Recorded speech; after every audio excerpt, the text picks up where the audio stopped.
విలువ 10,000 15,000 ఉంటుంది. ఇవాళ హైదరాబాద్ నడిపోట్లో జరిగే ఇంత పెద్ద దందాన్ని చూస్తూ ఊరుకుందామా?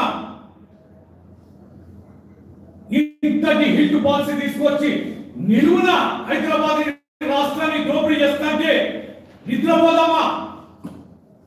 ఏం ఏర్పాటుగా ఉందామా? మేధావులుగా మాట్లాడాలి.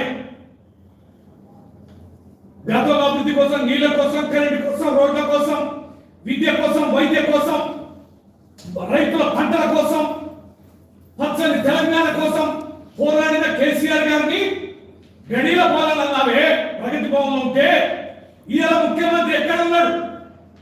ప్రభుత్వ భవనంలో ఉన్నాడా? ఏ గడిలో ఉండి పరిపాలిస్తాడు? ఇరుపక్కల బద్దలు కొట్టమన్నారే, ఒక్కలాగా ముఖ్యమంత్రి కోసం ప్రజా విజ్ఞప్తులు తీసుకుంటున్నాడా?